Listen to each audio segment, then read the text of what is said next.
마태복음 11장 12절에 하나님 나라에 대한 말씀이 기록되어 있습니다. 예수님이 제자들에게 하신 말씀입니다.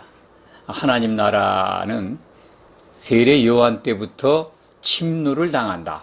그러니까 애쓰는 자들이 하나님 나라에 들어올 수 있게 열려있다, 그런 뜻입니다. 세례 요한의 때는 보편적으로 성령 세례를 받은 때입니다. 예수님이 요단강에서 물 세례를 받고 강에서 올라오실 때 성령이 예수님 그 위로 내려오는 것을 성경은 기록하고 있습니다. 예수님이 성령 세례 받는 장면입니다. 그때부터 하나님의 나라는 이 땅에 임했습니다. 하나님 나라가 죽어서 가는 곳이 아니라는 것은 많은 기회를 통해서 말씀드렸기 때문에 충분히 이해하신다고 생각을 합니다. 하나님 나라에 우리는 들어와 있습니다. 죽어서 간다는 생각을 하면 매우 곤란합니다.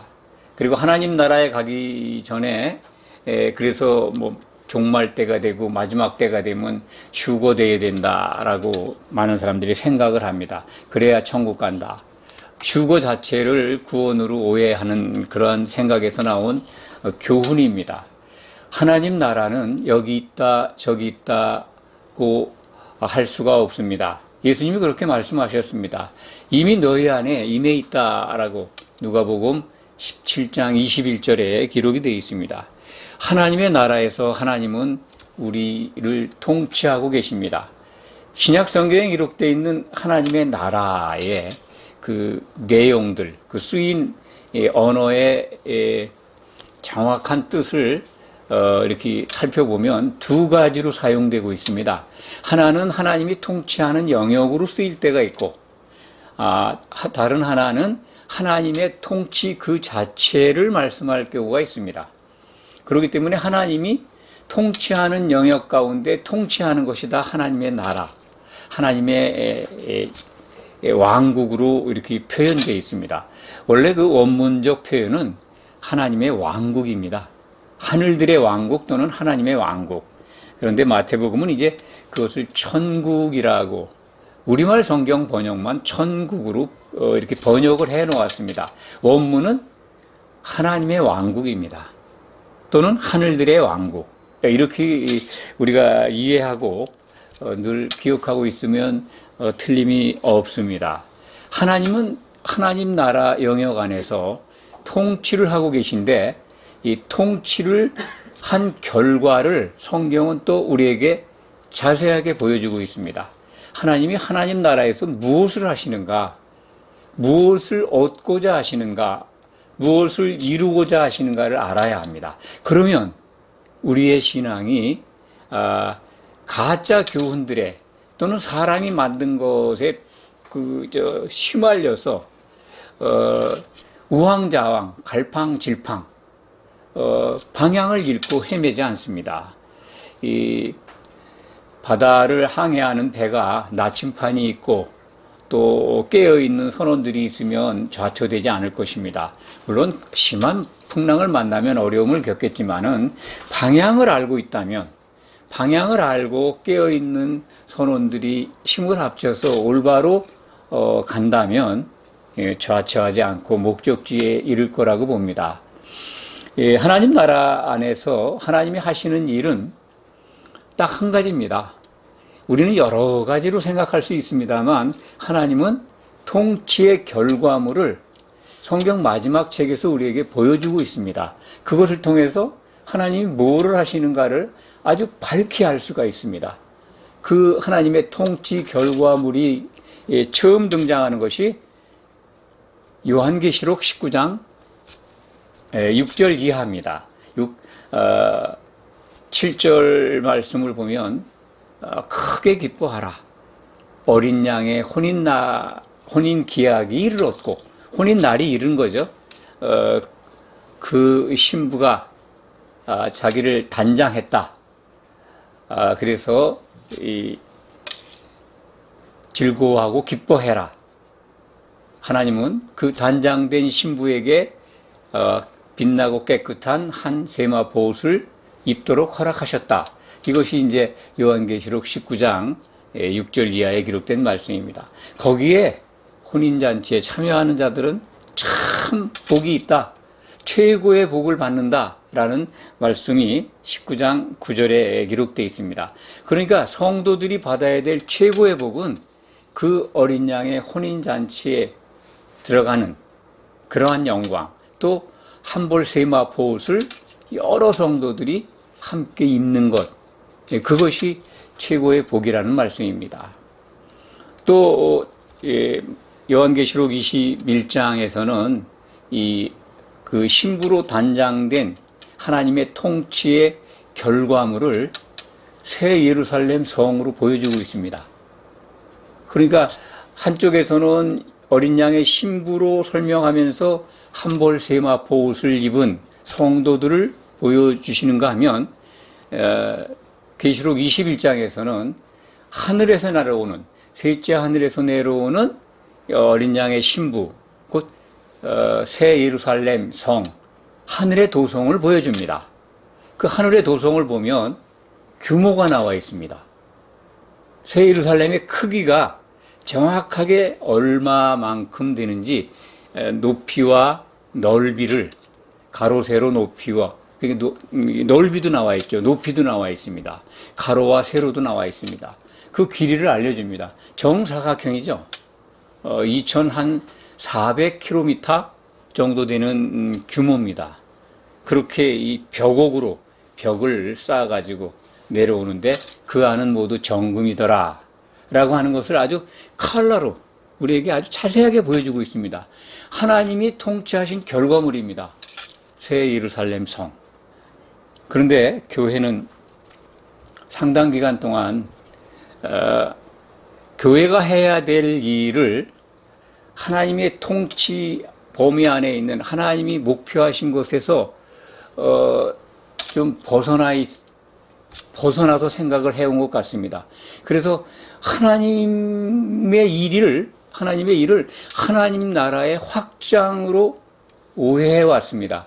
뭐 지금까지도 그것은 변함이 없습니다. 많은 교회들이 교회에서 선포되는 말씀을 통해서 하나님 나라의 확장을 위해서 일을 해야 한다고 그렇게 가르치고 있고 가르쳐 왔고 상당 기간 계속될 것 같습니다. 그래서 오늘 또 특별하게 이 말씀을 드립니다. 하나님이 얻고자 하는 하나님 나라 안에서 이루고자 하는 목표물이 새 예루살렘 성인데 그거의 확장을 할 수가 없습니다. 정해져 있습니다. 한마디로 하나님의 목표물이 규격이 사이즈가 정해져 있어요. 그럼 하나님 나라의 확장을 위해서 뭘 하겠다는 겁니까, 교회가? 그건 또 이렇게 생각할 수 있습니다. 성도 수를 많이 모아서 하나님을 기쁘시게 하는 게 하나님 나라의 확장 아니냐. 전 세계에 흩어진 모든 백성들에게 복음을 모르는 자들에게 복음을 일러주는 게 하나님 나라의 확장이 아니냐. 그렇게 생각할 수 있습니다. 그렇지만 궁극적인 목적이 뭡니까? 그들을 불러 모아서 그들이 교회를 이루게 해서 예수님의 온전한 지체로 이루지 못한다면 그저 그것은 사람들이 만든 하나님 나라의 확장이지 하나님이 계획하신 이미 정해져 있는 사이즈의 목표물과는 아무 상관이 없습니다. 성경에 전도를 통해서 하나님 나라를 확장하라는 말씀은 없습니다. 어디에도 없습니다. 그건 사람이 만들어낸 얘기입니다. 신약 성경을 자세히 들여다보십시오. 사도들에게 너희가 땅끝까지 이르러 내 증인이 되게 할 것이다라고 하는 예수님의 말씀은 기록되어 있습니다.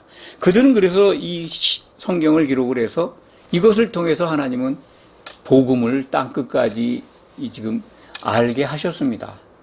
그렇다면 성도들은 사도들의 말을 듣고 교회로 모이는 겁니다. 그리스도 안에서 모이면 됩니다. 그 모이면 그리스도의 몸으로 세워주신다는 것이 하나님의 약속입니다.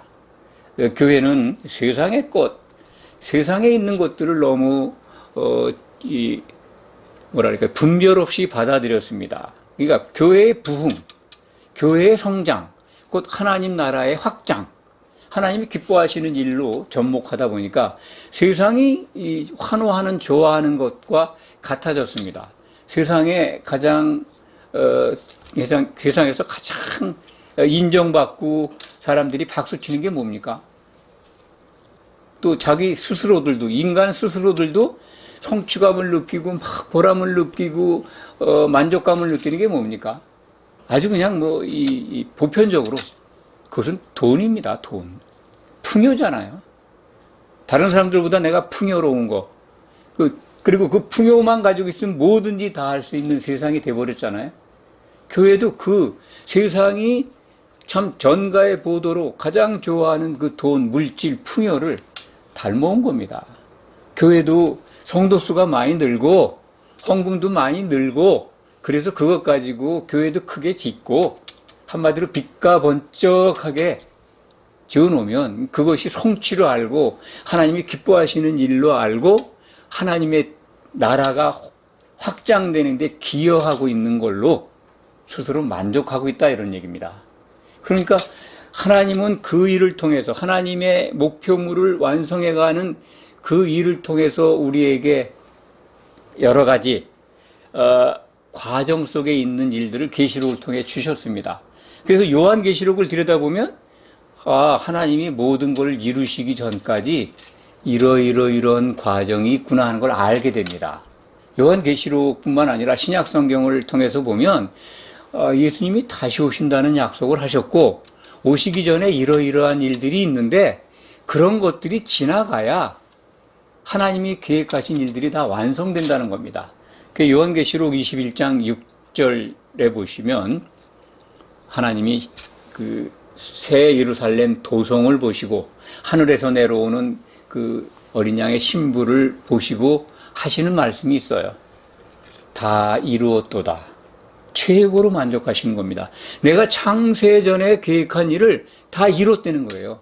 뭘 보고? 새 예루살렘 성을 보고. 그게 목표물이 완성된 거지 않습니까? 그렇다면 하나님의 일이 성취된 걸 보는 우리가, 미리 보는 우리가 하나님의 통치가 결론이 나야, 끝이 나야 우리들이 받을 상속과 영광을 누릴 거 아닙니까? 그렇다면 요즘 회자되고 있는 마지막 때, 종말론, 또 뭐 그거 마지막 때니까 예수님이 오시기 전에 우리가 휴거돼야 된다, 휴거를 준비해야 된다, 휴거에 떨어지면 어떻게 되는가, 이런 두려움, 어떤 분들은 뭐 공포까지 느끼는 분도 있습니다. 내가 준비를 안 했는데 어떻게 해야 휴거될까? 진짜 성도라면요, 종말의 때가 다가온 징조가 나타나면 어떻게 해야 될까요? 크게 기뻐해야죠. 그렇지 않습니까? 하나님이 약속한 걸 우리가 보고 있는데 진짜 성도라면 기뻐서 네 주님 속히 오십시오. 정말 보통 기쁨이 아닙니다. 그 기쁨은요, 성령 안에 있다면 예수님이 우리에게 보여주신 그 기쁨입니다. 누가복음 10장 21절로 기억을 합니다. 성령으로 기뻐하신 대목입니다. 그리고 그 기쁨을 사도들은 받았습니다. 그래서 베드로 사도는 베드로전서 1장 7절에서 너희가 지금 참 이 세상 살면서 잠깐 고난을 받고 있는데, 시련을 받고 있는데 그것 때문에 슬퍼하거나 두려워하지 말라는 거죠. 오히려 크게 기뻐하라는 거죠. 왜? 주님이 다시 오실 때 너희가 받을 영광이 너무나 크다. 그걸 바라본다면 정말 기뻐해야 된다. 크게. 이제 특별한 기쁨이라고 그랬죠. 아갈리아오라고 우리 이 마음 안에서 분수가 솟아오르듯 올라오는 성령이 주는 기쁨입니다. 그렇게 기뻐하라고 하는 명령문입니다. 우리말 번역은 서술문으로 되어 있습니다. 기뻐하는 도다 이렇게 되어 있어요. 그래서 잘 알아보지는 못하는데 베드로전서 1장을 읽어보시면 그 내용을 발견할 수가 있습니다. 최종적으로 어린 양의 신부가 완성됐을 때 예수님이 할렐루야 하라고 성도들에게 명령을 합니다. 그 혼인잔치에 들어간 성도들이 기뻐하면서 찬송하는 내용이 있습니다. 이제 크게 기뻐하는 그런 내용이 계시록 19장 6절부터 6절 이하에 나와 있습니다. 그 기쁨을 만약 진정한 성도라면 종말 때에 마지막 때의 징조들을 바라본다면 정말 그 성령으로 주시는 기쁨을 가지고 크게 기뻐해야 합니다. 예수님은 공생의 마지막 부분에 요한복음을 통해서 우리에게 약속하신 게 있습니다. 그것은 내가 가면 보혜사 성령을 보내주겠다. 그 말씀은 요한복음 14장부터 16장까지에 걸쳐서 계속 반복되면서 하십니다. 성경을 읽으실 때 요한복음 14장, 16장 매우 중요합니다. 제자들에게 내가 이제 떠나간다. 세상을 이별하고 아버지께로 돌아갈 때가 됐다 그러니까 제자들이 다 근심을 해요. 두려움에 쌓여 있습니다. 그건 이제 안심시켜 주시는 말씀입니다. 그런데 내가 너희를 고아처럼 버려두지 않을 거다. 내가 가면 아버지께서 내 이름으로 보낼 보혜사 성령을 너희에게 보내주실 것이다. 그러니 너희는 보혜사 성령을 받으면 평안을 받을 것이고 또 아주 세상에 없는 기쁨도 받을 것이다. 그러니 두려워하지 마라. 세상은 내가 떠나가는 것을 좋아하겠지만 너희는 슬퍼할 것이다. 그렇지만 너희는 다시 나를 볼 것이다. 그래서 그때 나를 만났을 때 기쁨은 정말 세상에 없는 기쁨이다. 그것이 이제 보혜사 성령으로 주시는 기쁨을 말씀하시는 겁니다. 이것이 마태복음 요한복음 14장 11절부터 내가 가면 보혜사를 보낸다라고 하는 14장 26절, 15장 26절 이렇게 보혜사 성령을 보내주신다라고 약속을 하고 있습니다. 그렇다면 교회는 진정한 교회라면 예수님의 그 약속대로 보혜사 성령이 충만해야 합니다. 거기에 몸담은 성도들은 기쁨과 평안이 가득해야 합니다. 휴거될까 걱정하고 두려워하고 벌벌 떨고 우왕좌왕 할 일이 아닙니다. 그리고 넘치는 평안, 세상에 없는 평안을 주신다고 했으니까요. 15장, 요한복음 15장 26절, 27절 기록으로 제가 알고 있습니다. 그러면 세상에 없는 평안을 주신다고 약속을 했으니까 받으셔야 합니다. 우리는 받고 누려야 합니다. 요한복음 16장 33절입니다. 제가 읽어드리겠습니다. 이것을 너에게 이르는 것은 너희로 내 안에서 평안을 누리게 하려 함이라.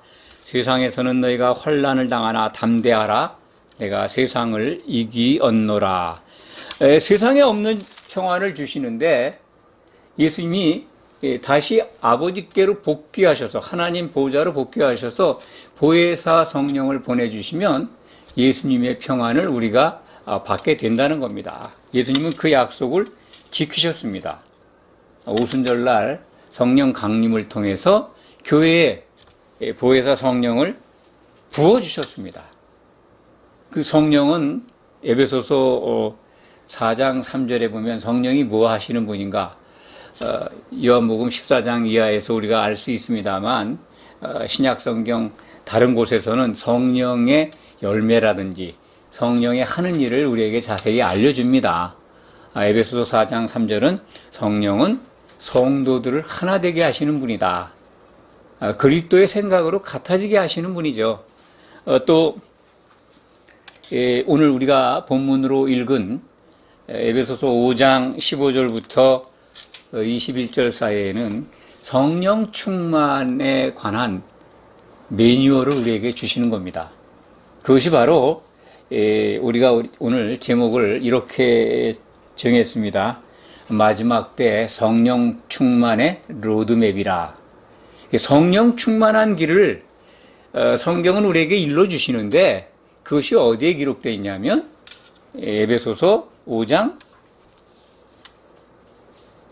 17절부터 21절까지가 핵심적인 내용이라고 말씀드릴 수 있습니다. 성령 충만을 어떻게 받습니까? 많은 사람들이 궁금해하죠. 보혜사 성령으로 그렇게 성령 충만이 이루어져야 되는데 그걸 어떻게 받습니까? 이게 성경에서 찾는 가장 구체적인 매뉴얼입니다. 그것은 뭐냐면 여기에 담겨 있는 뜻을 보면은 오직 성령 18절에 보면 성령 충만함을 받으라고 명령하고 있습니다. 술에 취하듯이 술 같은 거 술에 인이 박히지 그런 것 세상의 좋은 것에 취하지 말고 하나님이 주시는 성령으로 취하라는 겁니다. 그게 충만이에요. 성령 충만. 그런데 그 성령 충만한 매뉴얼, 방법, 로드맵은 그 길은 시와 찬송과 신령한 노래들로 서로 화답하며 찬송으로 서로 화답해라. 이게 뭡니까? 찬송이죠. 하나님을 높이고 자랑하는 방법입니다. 시를 낭송한다든지 또 하나님을 높이는 여러 가지 춤과 또 이 자세도 있고 많이 있습니다. 또 감사의 기도도 있을 수 있습니다. 이런 것. 그 다음에 노래, 신령한 노래. 이것도 다 하나님을 향해서 부르는 또 표현하는 찬송입니다. 하나님을 높이고 자랑하는 것들입니다. 그런데 조건이 있어요. 서로 화답하라는 겁니다. 이것을 잘 이해하고 기억하시기 바랍니다. 서로 화답해라. 서로 피차 복종하라. 이 두 가지 명령입니다. 성령 충만의 로드맵의 키입니다. 그러니까 성령 충만은 혼자는 절대 할 수가 없습니다. 교회가 왜 필요하냐면요. 예수님의 형제들이 모여야 교회가 이루어집니다. 교회를 하나 되게 하시기 위해서 보혜사 성령을 보내주신 걸 기억하시기 바랍니다. 각자가 신부라고요? 각자가 교회라고 가르치는 곳이 많습니다. 특히 이단일 경우에 그런 교훈을 갖고 있는데요. 그렇지 않습니다. 절대로 우리는 개인의 신앙을 가지고 교회를 이룰 수가 없습니다. 성령 충만에 이룰 수가 없습니다. 사도들의 기초소구에, 사도들의 초소구에 성도들이 지체가 되어 모여 있을 때 성령을 받을 수가 있습니다. 성령 충만함을 받는 조건이 서로 모여서 찬송으로 서로 화답하고, 두 번째, 너의 마음으로 주께 노래하고 찬송하며, 이것도 찬송이죠. 마음속으로. 마음이라는 게 뭡니까? 영의 이끌림을 받아야죠. 성령에 취해서 하나님을 향해서 하나님을 높이고 자랑하라는 겁니다. 그러려면 어떻게 해야 돼요? 모여야 합니다. 예배로. 함께 모여서 기도하고 찬송하고 예배를 모이는 겁니다. 하나님이 그것을 가장 기뻐하시는 거예요. 두세 사람이 모인 곳에 예수님이 함께 하신다고 그랬습니다. 그래서 예배만 생각하고 성도들을 생각하면 기쁨이 몰려와야 됩니다. 이게 증거입니다. 하나님 나라를 이루고 있다면 성령 안에서 의와 평강과 실학이 있다는 것을 로마서 14장 17절은 우리에게 일러줍니다. 그것과 연계해서 기억하시면 됩니다. 20절에 보면 범사의 우리 주 예수 그리스도의 이름으로 항상 아버지 하나님께 감사하며, 그리스도의 이름으로 감사 기도하라는 겁니다. 하나님께 감사하는 거예요. 범사의 모든 일에. 그러니까 자나깨나 자면서도 기도할 수 있습니다. 쉬지 않고 기도할 수 있는 겁니다. 내가 존재하는 것, 내가 생각하는 것, 내가 자고 있는 것, 내가 말하는 것, 내가 일하는 것, 내가 지금 기도하는 것조차도 다 감사로 그 자체를 기도할 수 있습니다. 그러니까 이 부분이 우리가 성령 충만케 되는 그 명령에 따라간다면 우리는 성령에 잠기게 됩니다. 지속적으로 잠겨 있게 됩니다. 그럼 뭐가 나타날까요? 예수님이 약속하신 보혜사 성령에 우리가 잠기면 기쁨과 평화가 나타납니다. 교회는 그것이 생명입니다. 하나님 나라를 확장하기 위해서 교회가 있는 게 아니고 예수님이 약속하신 평화와 기쁨을 나누기 위해서 있는 겁니다. 그래서 한 몸을 이룰 때 그들이 새 예루살렘에 사도들이 기초석을 이루고 있는 그 예루살렘 성에 성곽을, 성벽을 이루게 됩니다. 그것이 성도들이 받을 특권입니다. 21절에 보면 그리스도를 경외함으로 피차 복종하라. 그리스도를 경외하는 게 뭘까요? 서로 복종하라는 거예요. 서로 복종하는 말씀을 우리가 이 다른 말로 표현돼서 오해하기 쉬운데요. 이게 바로 서로 사랑하라는 겁니다. 왜? 예수님께 복종하는 거는, 경외한다고 하는 거는 예수님이 주신 새 계명을 받들어야 되지 않겠습니까? 그리스도를 경외한다는 게 뭡니까? 예수님의 계명을 지키는 겁니다. 그 지키는 것이 서로 사랑하는 거예요. 서로 사랑하려면 나 혼자 안 돼요. 설사 같이 모이지 못한다 하더라도, 떨어져 있다 하더라도 서로 사랑하는 관계가 이루어지면 영적 공간에서 교회를 이루게 됩니다. 교회에, 몸담은 교회에 사랑하는 성도가 없다, 그렇게 고백하는 분들이 많습니다. 아주 정말 양심적인 고백을 하는 분을 제가 만났습니다. 없다는 거예요.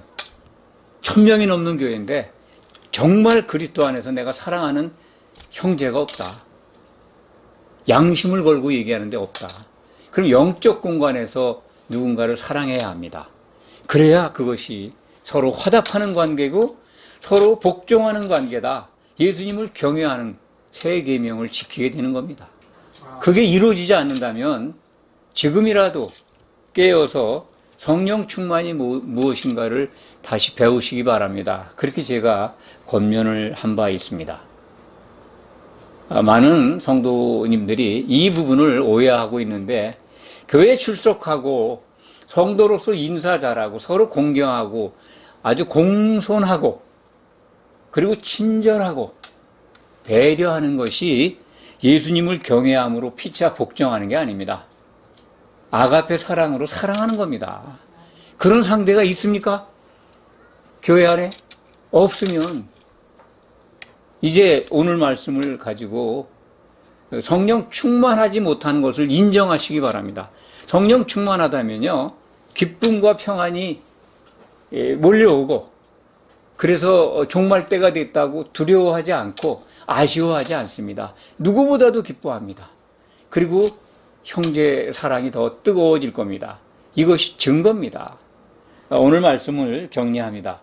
마지막 때가 왔다고, 종말이 왔다고, 휴거해야 된다고 참 기뻐하는 분들도 있지만 불안해하는 분들도 있습니다. 만약 교회가, 성도들이 성령 충만한 가운데 있다면 이 기쁨을, 성령이 주신 그 기쁨을, 세상에 없는 평화를 누리면서 예수님이 오실 거를 고대하면서 기다릴 것입니다. 학수고대하고 있는 게 예수님의 재림 아닙니까? 그게 오는데 얼마나 기뻐요. 왜 두려워합니까? 두려워하는 것, 그것은 성령 충만 속에 있지 않다는 증거입니다.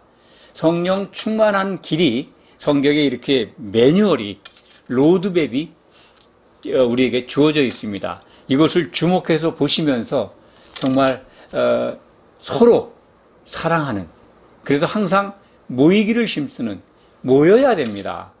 혼자 성령 충만에 이르지 못한다는 것을 꼭 기억하시기 바랍니다. 기도하겠습니다.